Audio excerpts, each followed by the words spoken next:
नवनवीन व्हिडिओ पाहण्यासाठी सबस्क्राइब करा आणि बेल आयकॉनला क्लिक करायला विसरू नका। मौली ज्ञानेश्वर महाराज की जय, जगद्गुरु तुकाराम महाराज की जय, सद्गुरु जोग महाराज की जय।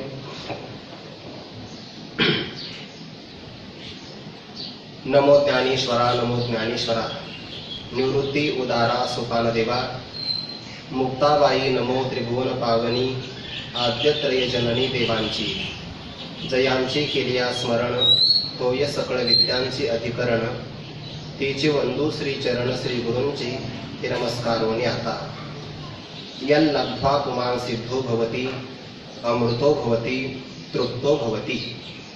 कैवल्य साम्राज्य चक्रवर्ती विश्वमौली ज्ञानोबाराय सकल महापुरुषांच्या गुरुजनांच्या कृपाशीर्वादाने आपण श्री नारद महर्षींच्या मुखातून प्रगट झालेलं जे भक्तिसूत्र, त्या भक्तिसूत्राच्या चिंतनाचा विचार करत आहोत। आतापर्यंत आपण मागे 3 सूत्राचा विचार केला।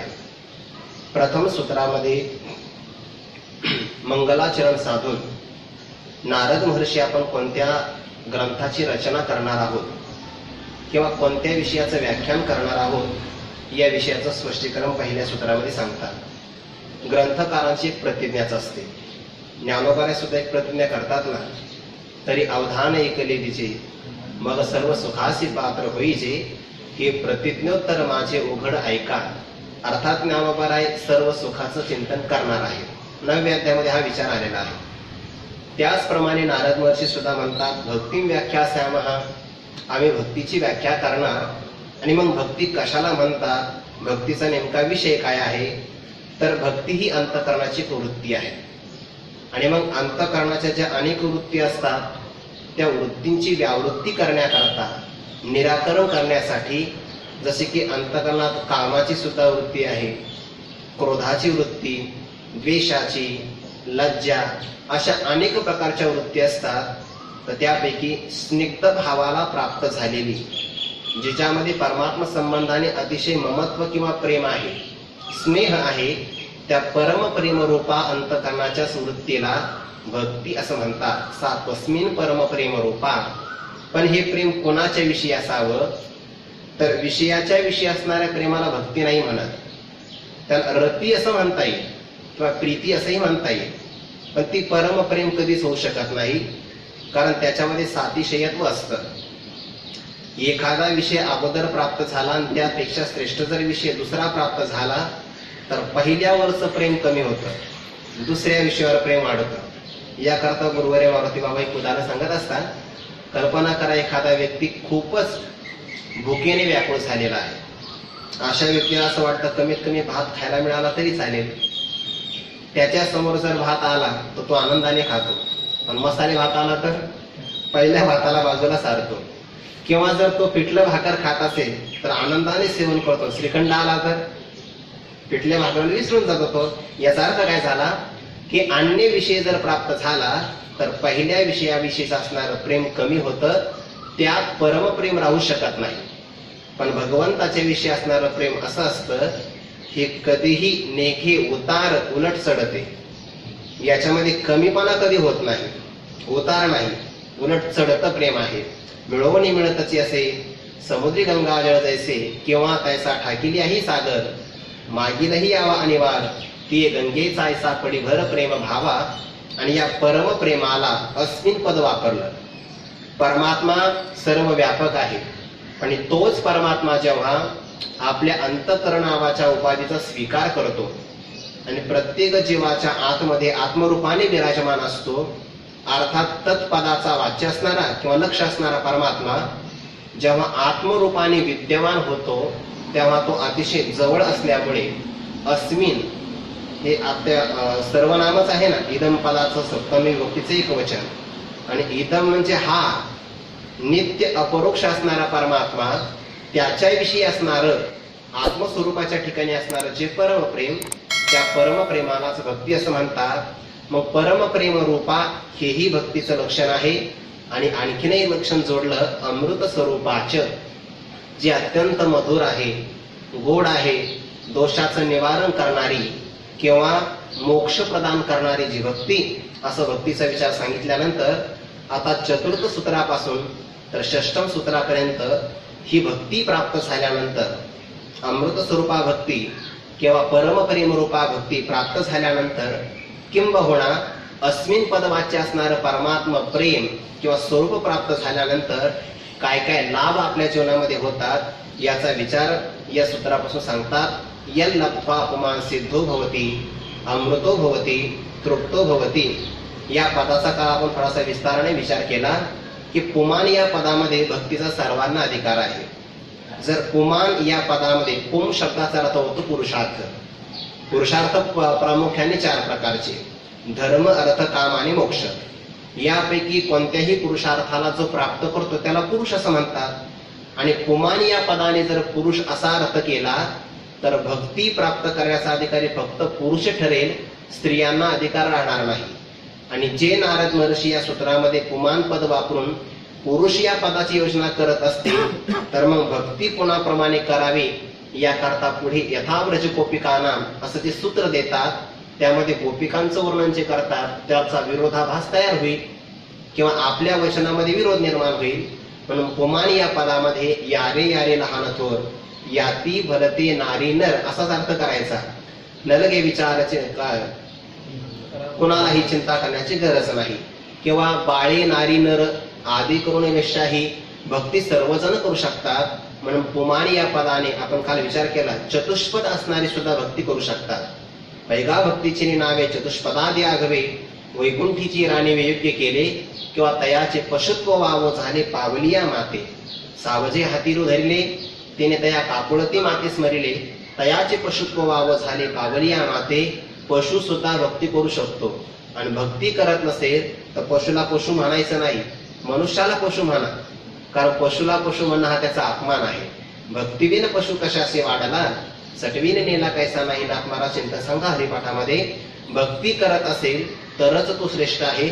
पण जी भक्ती आपल्याला करायची यातून काय लाभ होणार आहे, कर्माच्या माध्यमातून काय लाभ होतो, यज्ञ केल्यानंतर काय फल मिळतं, तत्वज्ञानाच्या माध्यमातून काय लाभ होतो आणि योगाने आपल्याला काय मिळतं, या 4ही पदाचा काल आपण विस्ताराने विचार केला. आता प्रस्तुत विषयामध्ये भक्तीनं काय प्राप्त होतं याला आपल्याला याचा विचार करायचा आहे. नारद महर्षीने सांगितलं या लब्ध्वा पुमान सिद्धो भवती, या भक्तीने मनुष्य सिद्ध होतो. आता सिद्ध नेमकं कशाला म्हणायचं, 2च पदार्थ आहे, एक सिद्ध आहे आणि दुसरा असिद्ध आहे. पहिल्यांदा असिद्ध कशाला म्हणायचं याचा आपल्याला विचार करता येईल. एखादा पदार्थ खऱ्याप्रमाणे दिसतो पण विचार केल्यानंतर त्याचं अस्तित्व आपल्याला पटत नाही किंवा मान्य होत नाही, त्याला असिद्ध असं म्हणतात.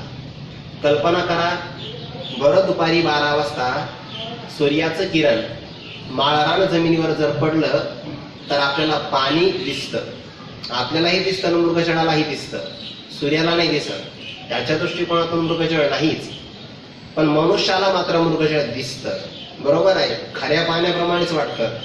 किंवा आपण एखाद्या द्रुतगती मार्गावरून प्रवास करत असेल तर काचेच्या समोर आपल्याला रस्त्यावर जणू काही पाणी सांडलं आहे की काय असं वाटतं, पण पुढं गेलं की ते पाणी आणखीनच पुढं जातं. खऱ्या पाण्याप्रमाणे दिसत नाही का, दिसतं, पण त्याचं अस्तित्व सिद्ध होत नाही.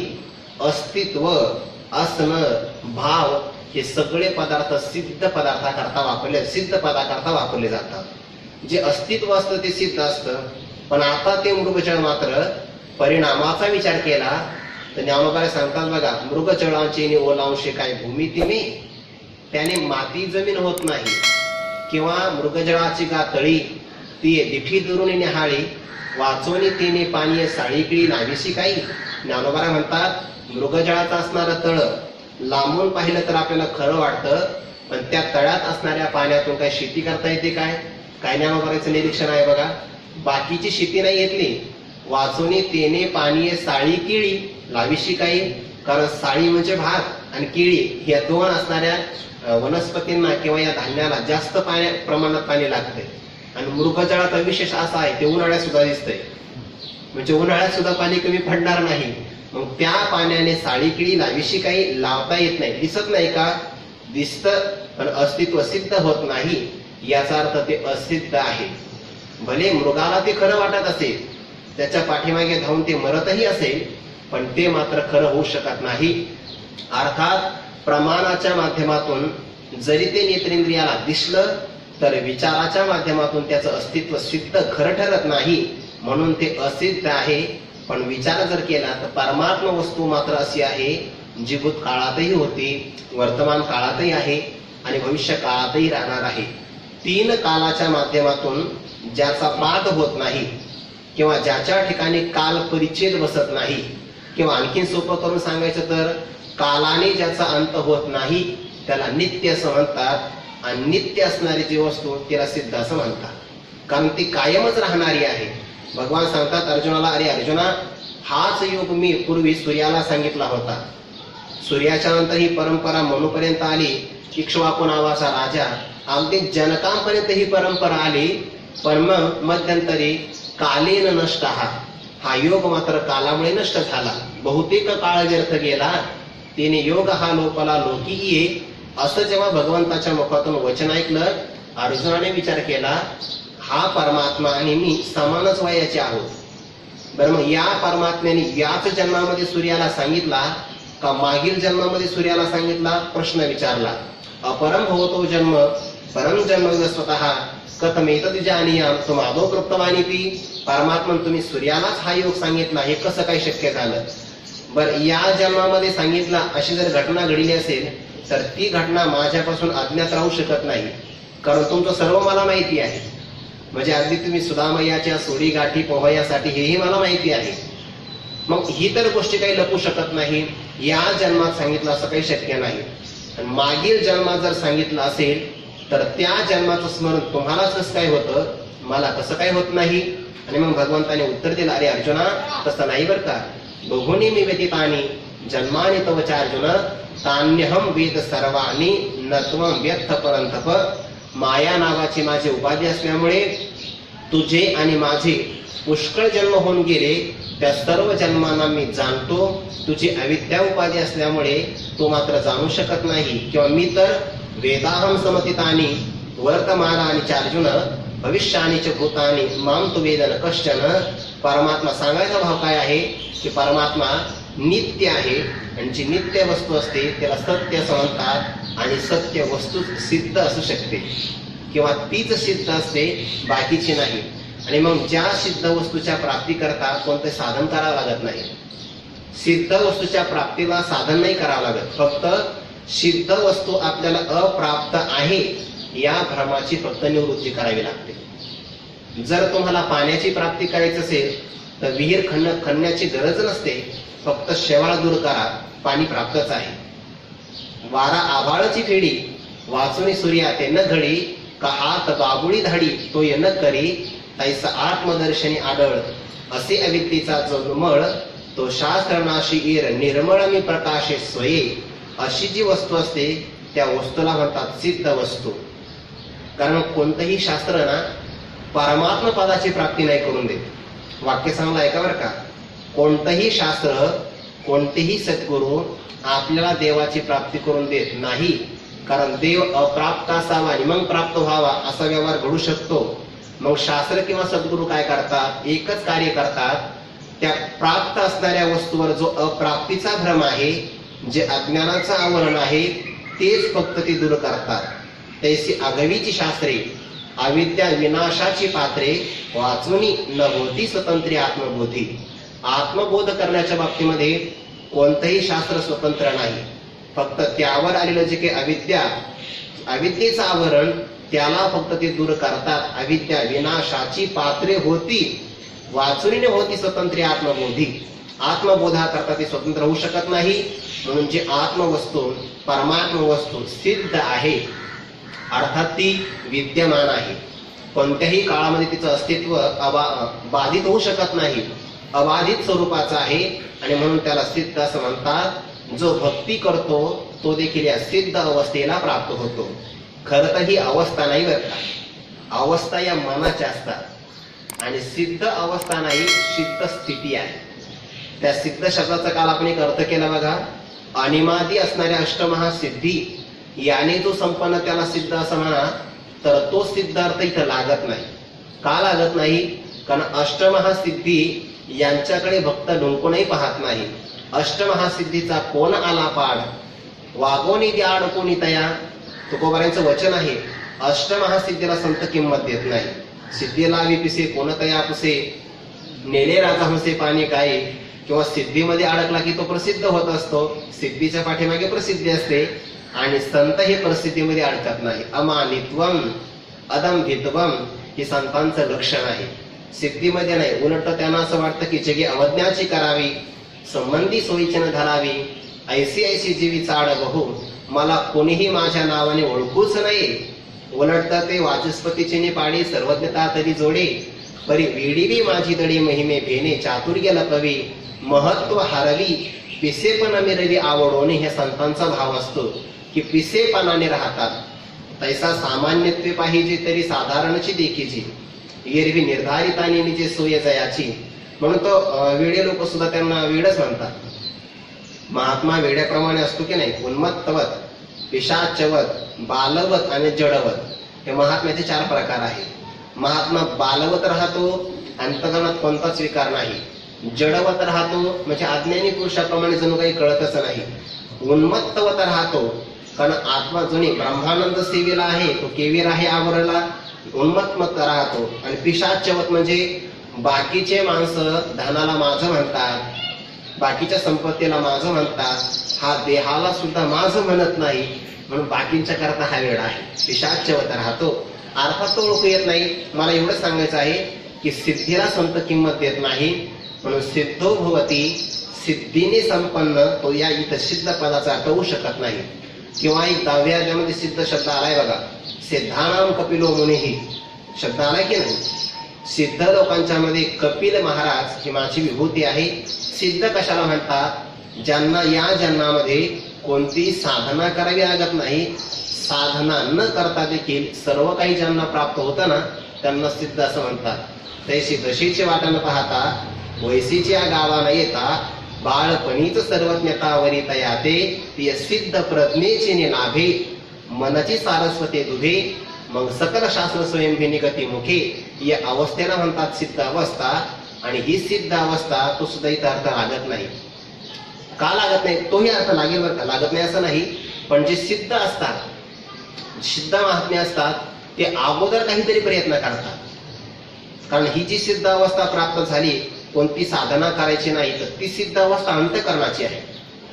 सकल शास्त्रे स्वयंभिनी गतीमुखी, ही सिद्ध अवस्था अंतःकरणाचीच आहे.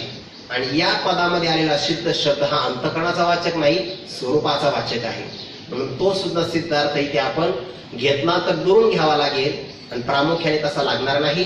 इथे सिद्ध अवस्थेचा अर्थ काय करायचा, इथे सिद्ध अवस्था घ्या आत्मसिद्धी, नैष्कर्म्य सिद्धी, किंवा याला पूर्ण अवस्था असं म्हणतात. जी सिद्ध अवस्था आहे ना, सिद्धता म्हणजे काय, पूर्णता. मनुष्याच्या मनामध्ये आपण अपूर्ण आहोत याची कायम जाणीव असते. आणि मग ती असणारी अपूर्णता दूर करण्याकरता अनेकविध प्रकारचे पदार्थ संपादन केले तर आपल्या जीवनातली असणारी अपूर्ण अवस्था जाऊन आपल्याला काही ना काही पूर्णता प्राप्त होईल याचा तो प्रयत्न करतो. खरं असं आहे, जो पूर्ण असतो तो आवाज नाही करत, तो प्रयत्नच करत नाही.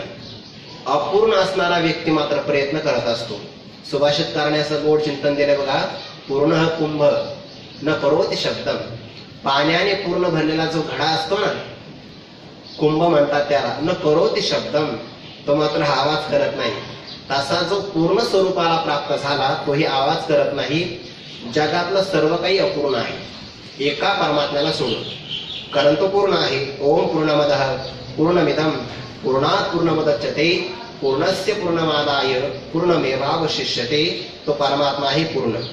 पूर्ण आहे म्हणजे सिद्ध आहे, आणि त्या सिद्ध स्वरूपाला प्राप्त भक्ती करून देते. म्हणून यन लब्ध्वा पुमान् सिद्धो भवति. ज्याच्या प्राप्तीनंतर अन्य काही प्राप्तव्य राहत नाही, अन्य काही कर्तव्य राहत नाही, अशा स्थितीला पूर्णता असं म्हणतात. ज्ञानोबाला याकरिता उदाहरण देतात ना, देवळाच्या कामा कळस, परम गंगेशी सिंधू प्रवेश, सुवर्ण शुद्धी कस सोळावा जायचा.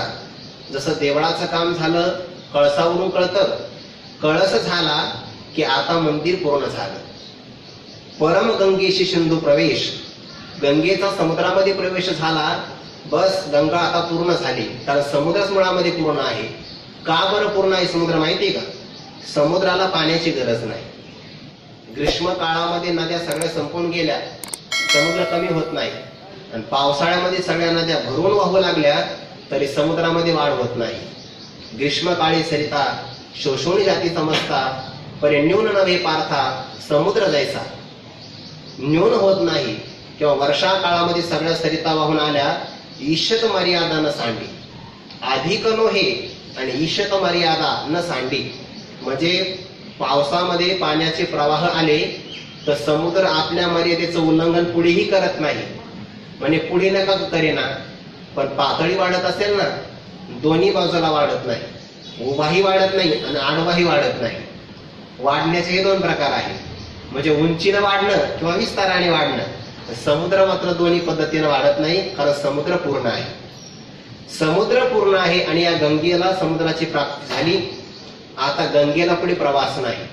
किंवा सुवर्ण शुद्धी कस 16 वाजायचा, 16वा कस लागला आणि सोन्याची शुद्धी झाली, बस आता पलीकडे सोनं शुद्ध करण्याची गरज नाही. ही झाली उदाहरण. तसं ज्या अवस्थेच्या पलीकडे किंवा ज्या स्थितीच्या पलीकडे अन्य काही करावं लागत नाही, अन्य काही प्राप्तव्य नाही, त्यालाच सिद्धी असं म्हणतात. आणि ही परमसिद्धी किंवा त्याला आत्मसिद्धी, नैष्कर्म्य सिद्धी असं म्हणतात. ज्ञानोबारांचं वचन आहे, मनोटीये परते काही निपजनी आन नाही, मनोनी म्हणिपे पाही परमसिद्धी. त्याला परमसिद्धी म्हणा, आत्मसिद्धी म्हणा, नैष्कर्म्य सिद्धी असं म्हणा, किंवा त्यालाच मोक्ष अवस्था असं म्हणतात. या पलीकडे अन्य काही आता प्राप्तव्य नाही आणि ती अवस्था भक्तीने प्राप्त होते. मनोनी यन लब्ध्वापमान सिद्धो भवती. वास्तविक असं आहे की सिद्ध वस्तूच्या प्राप्तीकरता प्रयत्न करावे लागत नाही. चांगला आहे का? सिद्ध वस्तूच्या प्राप्तीकरता कर्म करावं लागत नाही, म्हणजे प्रयत्न करावे लागत नाही. सिद्ध वस्तूच्या प्राप्तीकरता ज्ञानही करावं लागत नाही. मग सिद्ध वस्तूच्या प्राप्तीकरता अज्ञान निवृत्त करेल असंच फक्त वृत्ती ज्ञान संपादन करावं लागतं. मुळामध्ये सिद्ध वस्तू काय विद्यमानच आहे ना, नवीन काय प्राप्त करणार आहे? ज्ञानोबारांचं वचन आहे बघा, लाभे ते असते तया की जे उपायाते एर सिद्धची तैसा येथे उपायिनी.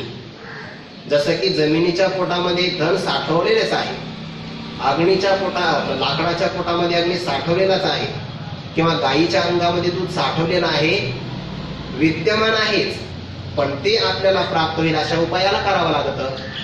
ज्ञानोबाचा शब्द कसा आहे, अगाव सुधेच्या पोटी निधान सिद्ध किरटे वन्य सिद्ध काष्टी ओहादूत येथ लाभे ते असते.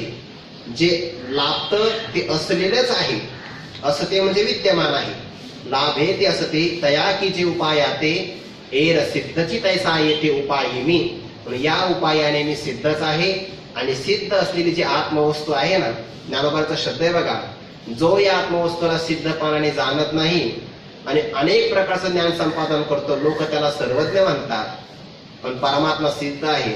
तो ते सिद्धची जोनेने तो नांदे सर्वज्ञपणे, वेदाही एवढे बोलणे निगसी कानी. एखादी वस्तू विद्यमान आहे, तिचं अस्तित्व आहे, हे सांगण्याकरता दोघांची गरज असते. एक शास्त्राची गरज असते आणि एक संतांची गरज असते. संत त्या वस्तूचं आपल्याला ज्ञान करून देतात, शास्त्रही त्या वस्तूचं आपल्याला ज्ञान करून देतं. पण मुळामध्ये ती वस्तू सिद्धच आहे. आणि परमात्मा वेदासारखं सर्वज्ञ बोलणं सुद्धा आपल्या कानावर घेत नाही. वेदाही एवढे बोलणे निगसी कानी, कारण तो मुळातच सिद्ध आहे.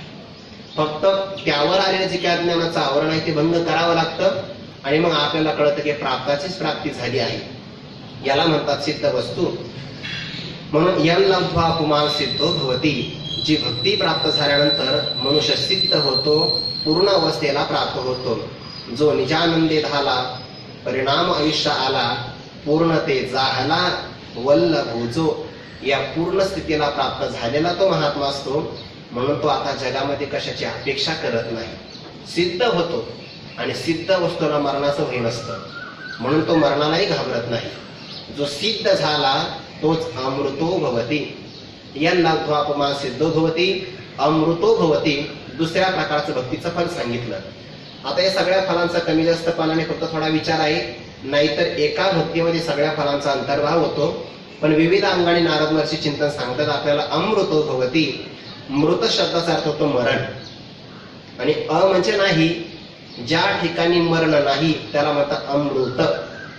भक्तीने भक्त अमृत स्वरूपाला प्राप्त होतो. उपनिषदामध्ये असं एक वचन आहे बघा, स यो ह वै तत्परम ब्रह्म वेद ब्रह्मैव भवती.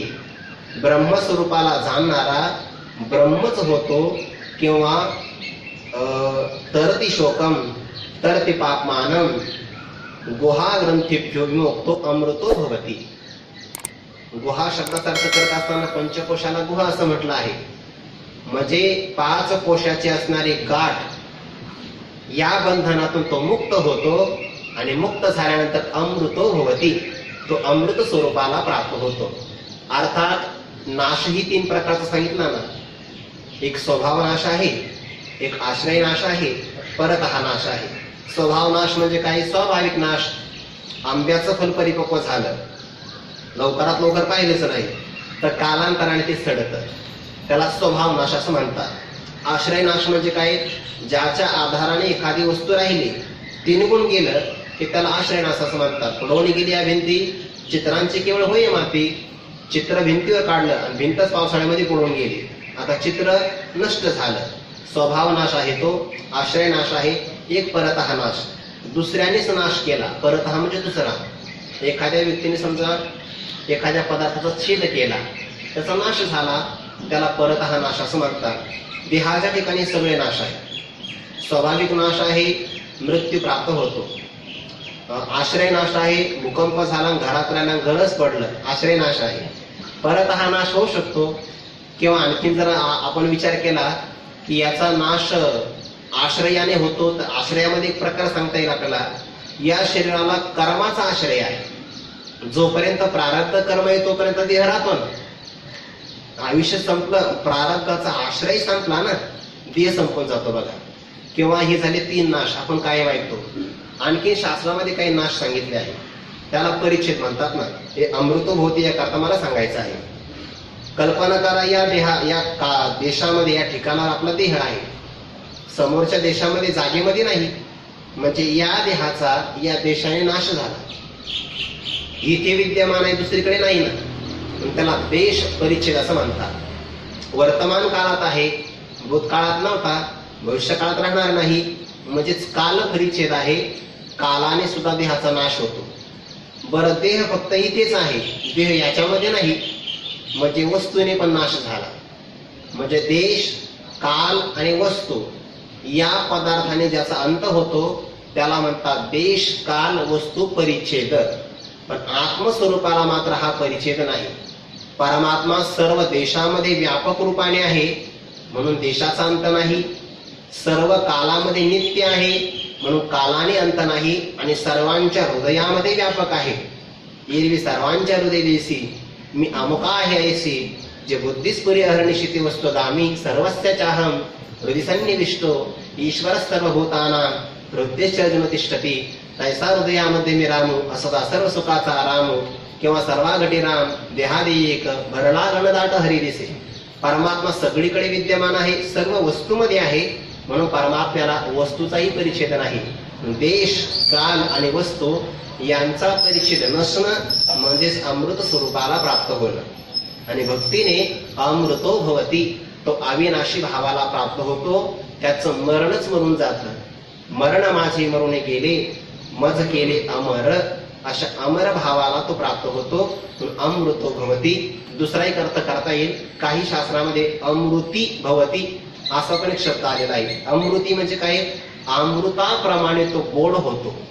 आणि खरा असा आहे, भक्ती गोड आहे ना. अमृत स्वरूपाचे 2 अर्थ करता येईल ना. एक तर भक्ती अमर आहे, म्हणून भक्ती करणारा अमर होतो. भक्ती अमृताप्रमाणे गोड आहे, म्हणून भक्ती करणारा अमृताप्रमाणेच गोड होतो किंवा व्हावा. भक्ती गोडच आहे ना अमृताप्रमाणे. सगळे व्यवहार अमृताप्रमाणे गोड असावे. ज्ञानोबांच्या ज्ञानेश्वरीमध्ये महापुरुषांच्या करता अमृत शब्द 2 ठिकाणी आलेला आहे. एक महापुरुषाच्या बोलण्याकरता अमृताची उपमा आलेली आहे, आणि महापुरुषाच्या अंतःकरणाकरता सुद्धा अमृतच उपमा आलेली आहे. या दोन्ही पदाचा आपल्याला विचार करता येईल. अमृतो भवती म्हणजे अमृताप्रमाणे तो गोड होतो, मधुर त्याचा व्यवहार होतो. आणि मनुष्याच्या व्यवहारावरच त्याचं अंतःकरण कसं आहे आपल्याला कळत असतं. व्यवहार हे काय आहे माहितीये का?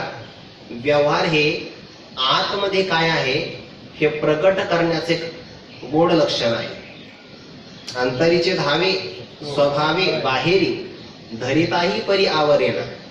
ते आवरल्या जात नाही. जमिनीच्या पोटामध्ये एखादं बीज पडलं तर ते बाहेर अंकुराच्या रूपाने प्रकट होणार, त्याला कोणी आवरू शकत नाही. तसं भक्ती अंतःकरणामध्ये स्थिर झाली तर त्याचे सगळे व्यवहार अमृताप्रमाणे गोड होतात. भावा वाटे जना तुका म्हणे साठी गुणा. जसं अमृताला कोणी नाही नाही म्हणू शकत नाही, कारण अमृत गोडच आहे. कडू पदार्थ हलाहल नावाच्या विषयाला भगवान शंकरा वाचून बाकी सगळे नाही नाही म्हणतात. भगवान शंकरा वाचून ते हलाहल नावाचं विष प्राशन करू शकतात, त्यांच्या वाचून बाकी कोणीही घेऊ शकत नाही हलाहल नावाचं विष. पण अमृताकरता सगळे लालायित आहे, सगळे घेऊ शकतात, कारण अमृत गोडच आहे. म्हणून या भक्ताला सुद्धा सगळेजण अपेक्षा करतात बरं का. ज्ञानोबा कोण उदाहरण देतात. आगविया जगा एक शैव्य जैसे उदक तैसे जयाते तिन्ही लोक आकांक्षिती. याला सगळ्या प्रकारचे लोक आकांक्षा करतात. महात्म्याचं बोलणं कसं असतं, अमृताची उपमा दिली बघा. तैसे साच आणि मवाळ मितले आणि रसाळ. पुढे शब्द जैसे कल्लोळ अमृताचे. शब्द कसे आहे, अमृताते आहे. किंवा वक्तृत्व गोडपणे अमृताते पारुष म्हणे. महात्म्याचं बोलणं अमृतापेक्षा गोड आहे. 13व्या अध्यायामध्ये म्हणतात की अमृतापेक्षाही गोड आहे. ते अमृताला सुद्धा म्हणतात सरळ बाजूला तुझ्यामध्ये पारसेपणा आहे. अमृताते पारुष म्हणे किंवा अरुचिकर आहे असं म्हणतं. इतका महात्मा गोड बोलतो. मुखी अमृताची वाणी देह देवाचे कारणी. गोड अमृताची वाणी आहे. मधुरा वाणी पोटी. अमृतासारखं गोड बोलणं आहे. किंवा गोड बोलणं आहे म्हणजे कितीही जरी ऐकलं ऐकतच राहावंसं वाटतं, या बोलण्याला म्हणतात अमृताप्रमाणे गोड बोलणं. भगवंताच्या मुखातून ऐकत असताना भक्तराज अर्जुनाला असंच झालं. देवा किती ऐकावं पोटच भरत नाही. ज्ञानोबा म्हणतात तव तया झाले आण सर्वांगी निघाले कान.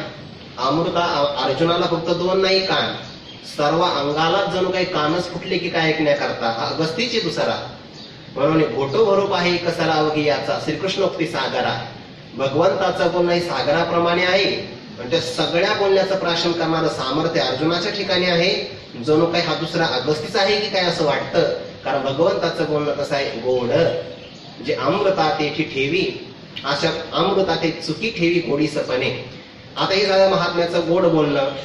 भक्ती अंतःकरणामध्ये आहे म्हणून महात्म्याचं गोड बोलणं असतं.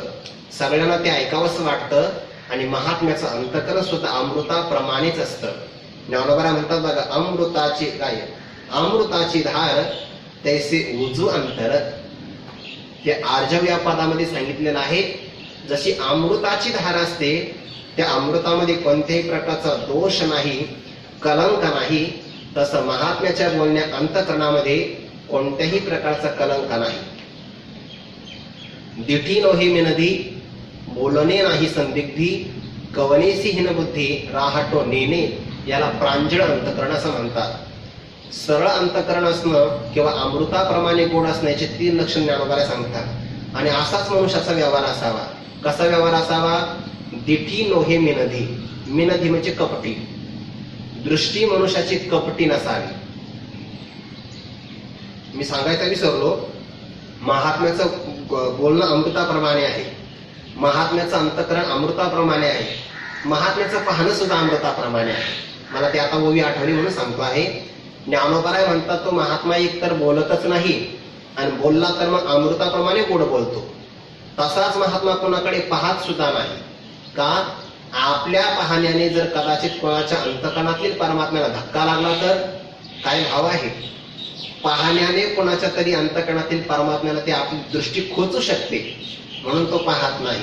पण जर पाहू लागला तर मग चंद्रबिंबोनी धारा निगती नव्हती गोचरा.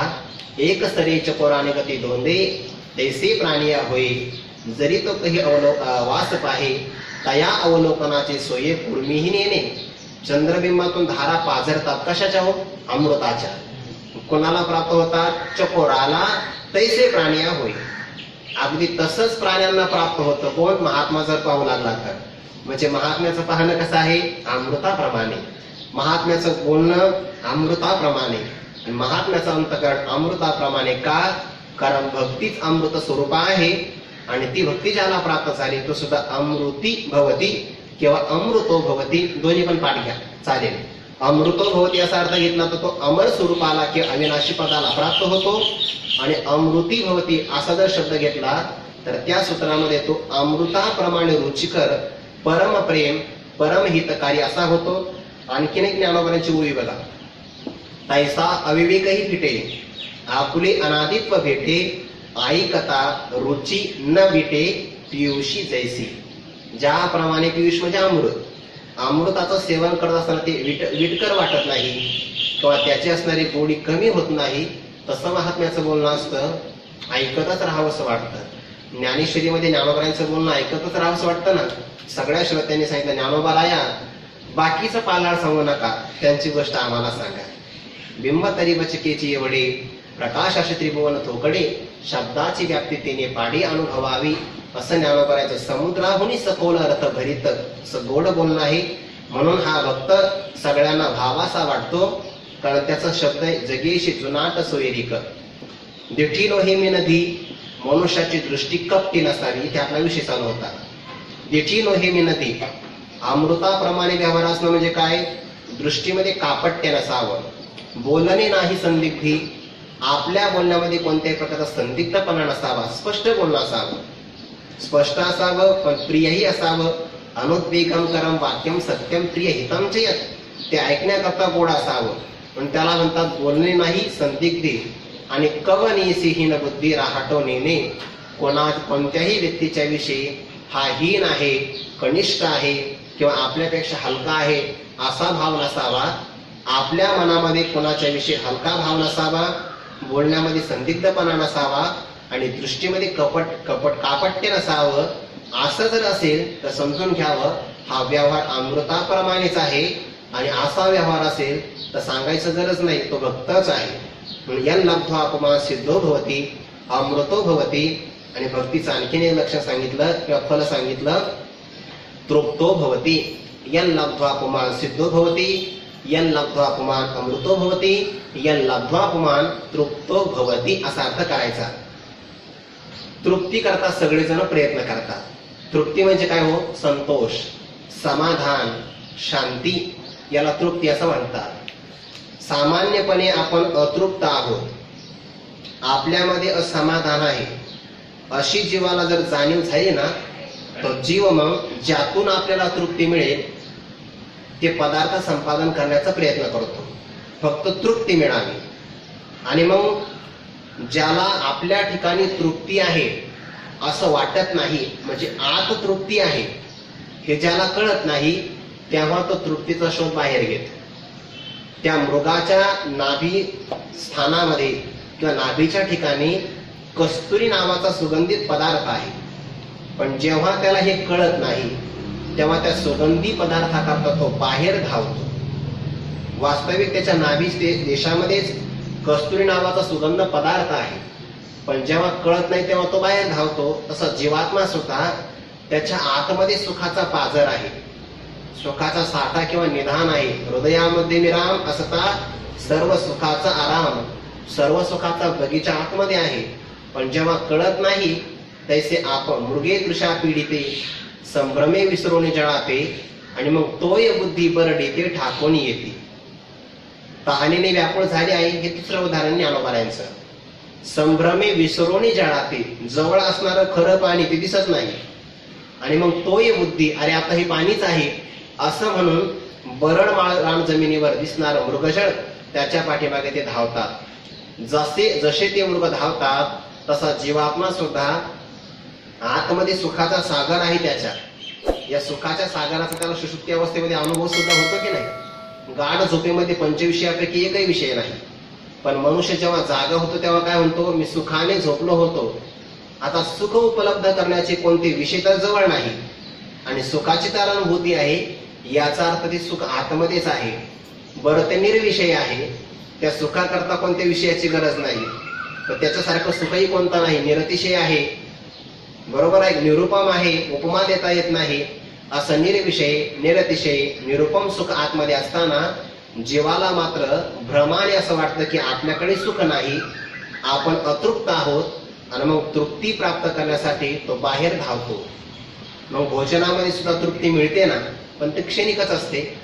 भोजनी जैसे होई तृप्ती लाभे भूक जाई, भोजनाच्या व्यापारी क्षुधा चिरत जाय अवधारी, मग तृप्तीच्या अवसरे नाहीची होय. पण भोजनाने मिळणारी तृप्ती क्षण मात्र असते, कारण सकाळी जेवला की सायंकाळी पुन्हा भूक लागते, म्हणजे तृप्ती कालाचा परिच्छेद आहे. तसं जीवात्मा बाहेरच्या विषयांच्या माध्यमातून तृप्त होण्याची अपेक्षा करतो, आणि मग तृप्ती नाही का मिळत, मिळते ना, कोण म्हणता नाही मिळत. जीवात्म्याला जेव्हा असं वाटतं की बाहेरचा पदार्थ आपल्याला सुख प्रदान करेल, तेव्हा त्याचं अंतःकरण चंचल होतं, कारण तो खटाटोप करतो आता विषय संपादन करण्याचा, आणि विषय काही असं शांत बसून मिळत नाही, त्याच्याकरता प्रयत्न करावे लागतात. प्रयत्न करायचे म्हटलं की अंतःकरण चंचल होतं. मग अंतःकरण चंचल झालं की त्याचं समाधान बिघडतं. वास्तविक समाधान स्थिर अंतःकरणामध्ये असतं, आणि असमाधान अस्थिर अंतःकरणात असतं. विषय मिळावा असं वाटलं की झालं अंतःकरण अस्थिर, म्हणजे असलेलंही समाधान बिघडलं, मग तो विषय संपादनाकरता प्रयत्न करतो. कर्मधर्म संयोगाने त्याला विषय प्राप्त होतो. आता विषय प्राप्त झाला की त्याची अंतःकरणाची वृत्ती शांत होते. पहिल्यांदा चंचल झाली होती विषय अप्राप्त असल्यामुळे, आता विषय प्राप्त झाला की अंतःकरण स्थिर होतं, आणि अंतःकरण एकदा स्थिर झालं की त्या स्थिर अंतःकरणामध्ये आपल्या आत्मस्वरूपाचं सुखरूपाने प्रतिबिंब पडतं. पण जीवाला मात्र असं वाटतं की हे सुख मला विषयापासूनच मिळालं. वास्तविक विषयामध्ये आनंद नाही, विषयामध्ये सुख नाही, पण विषय प्राप्त केल्याबरोबर अंतःकरणाची स्थिरता होते, आणि मग स्थिर झालेल्या अंतःकरणामध्ये कुठंतरी सुखाचं प्रतिबिंब पडतं. जीवाला असं वाटतं की मला विषयानेच तृप्त केलं. बरं, विषयाने तृप्त करावं असं म्हणावं तर त्यापेक्षा श्रेष्ठ विषय आला की पहिल्या विषयाची तृप्ती कमी होते. जीवाचा अहोरात्र प्रयत्न असतो, तो पंचविषयाच्या माध्यमातून तृप्त होण्याचा प्रयत्न करतो, पण त्या विषयाला मात्र अंकुश किंवा मर्यादा आहे. बरं, इहलोकातील झाले विषय, स्वर्गाधिक असणारे विषय भोगण्याचा तो प्रयत्न करतो. म्हणती संसारी जन्मीजे यज्ञाधिक कर्म कीजे, स्वर्ग सुख भोगीजे मनोहर. या मृत्यू लोकापेक्षा स्वर्गातील सुख दिव्य प्रकारचे आहेत ना. अमृताची कोठारे, गंधर्व गात गाणी, असं 9व्या अध्यायामध्ये वर्णन आहे. मग दिव्य असणारं सुख ऐकलं की वरात लावीच ते आकाशी यागाची या स्वर्गीची उर्वशी त्याने ऐकली, आणि मग तो विषय असं संपादन करतो की मला आता स्वर्गात जायचं आहे. मग इथल्या असणाऱ्या विषयांचा परित्याग करून यागाधिक कर्म करतो, स्वर्गात जातो. मग तिथे तृप्त होत असेल, नाही, तिथे सुद्धा पुण्यानुसारच आपल्याला लाभ मिळतो. तिथे काही सरसगट पंगत नसते. तिथे जसं ज्याचं पुण्य असेल त्या पुण्यानुसार त्याला सुख मिळतं, आणि मग त्याच्यामध्ये अतिशयत्व आहे. अतिशयत्व म्हणजे कमी जास्तपणा आहे स्वर्गामध्ये सुद्धा. जसं इथे आहे, श्रीमंताला जास्त सुख आहे, गरीबाला नाही. खाण्यापिण्याचं बरं का, आत्मसुख नाही सांगत मी, आत्मसुख सर्वांना समानच असतं. मग तिथे सुद्धा अतिशयत्व आहे. बरं, पुण्य संपलं की मागं यावं लागतं, म्हणजे क्षय आहे. पण स्वर्गामध्ये सुद्धा क्षय आणि अतिशय नावाचं दोष आहे विषयी सुखामध्ये, म्हणून तिथं तृप्ती होत नाही. पण इथे मात्र तृप्ती अशी होते. ज्ञानोबाचं पद आहे बघा, नाही, पंचदशीमध्ये विचार आहे, सांकुशाविषयी तृप्तीर यम तृप्ती निरंकुशा. परमात्म स्वरूपाचा लाभ झाल्यानंतर ती तृप्ती प्राप्त होते ना, ती निरंकुशा तृप्ती आहे. आणि विषयाने प्राप्त होणारी तृप्ती ही सांकुशा, तिला मर्यादा आहे. मर्यादा आहे, ती व्याप्त आहे, देशाने व्याप्त, कालाने व्याप्त, वस्तूने व्याप्त आहे, किंवा पुण्याच्या बळावर अवलंबून आहे. पण परमात्म सुखाचा लाभ झाला की जी तृप्ती प्राप्त होते, त्या तृप्तीला कोणतीच मर्यादा नाही. कारण त्याच्या पलीकडे आता काही प्राप्तव्य नाही. लाभवाचा परम लाभम मन्यतेनाधिकम ततः, दुसरा कोणता लाभही नाही, आणि त्यापेक्षा अधिकही नाही. अधिक नाही म्हणजे श्रेष्ठ कोणताच लाभ नाही. बरं, समानही नाही म्हणून दुसरा कोणता लाभ नाही. दुसरा नाही म्हणजे समान नाही, अधिक नाही म्हणजे श्रेष्ठ नाही. असा सर्वश्रेष्ठ आणि एकमेवाद्वितीय लाभ परमात्मा दर्शनात प्राप्त झाला, म्हणून त्याला म्हणतात तृप्तो भवती. आणि ही एकदा तृप्ती प्राप्त झाली तर कोणत्याही लाभाने ही तृप्ती दूरच होत नाही. जो आत्मलाभाचा लेखे गोमटे काहीच न देखे, मनोनी भोगविषयी हरिखे जेना, किंवा जया परोते काही नाही, ते आपण पेचे आपल्या ठाई, झाला या लागी जो काही आकांक्षी नाही, तृप्ती प्राप्त झाली तो कशाचीच अपेक्षा किंवा आशा करतच नाही. आणि जेव्हा एखादा आशा करत नाही, समजून घ्यावं तो खऱ्या तृप्तीला प्राप्त झाला. जे ज्ञान गंगे नाहले, जे पूर्णता जीवनी धाले म्हणजे तृप्त झाले, आणि असे तृप्त झाल्यामुळे आता ते कशाची सुद्धा अपेक्षा करत नाही. ते मत भावासह जे आले, मित्तेची ती होऊन ठेले, जे मज तया उरले पतर नाही. आणि म्हणून या लब्ध्वा, या भक्तीच्या द्वारे परमात्म दर्शनामध्ये पुमान तृप्तो भवती. आता तो कशाचीच अपेक्षा करत नाही. नित्य तृप्त हा, निराश्रया हा, अशा भावाला तो प्राप्त होतो. आणखी भक्तीच्या प्राप्तीने किंवा लाभाने काय फलं मिळतात, त्या फलाचा विचार 5व्या सूत्रामध्ये पुन्हा 5 प्रकाराने सांगणार आहे. तर चिंतन आपण उद्या करूया. झालेलं चिंतन विश्वमाऊली ज्ञानोबाराय, जगद्गुरु तुकोबारायांच्या सकल गुरुजनांच्या आपल्या सर्वांच्या चरणी समर्पण करून चिंतनाला पूर्णविराम. कुंडली कवरदारी विठ्ठल श्री ज्ञानदेव तुकाराम.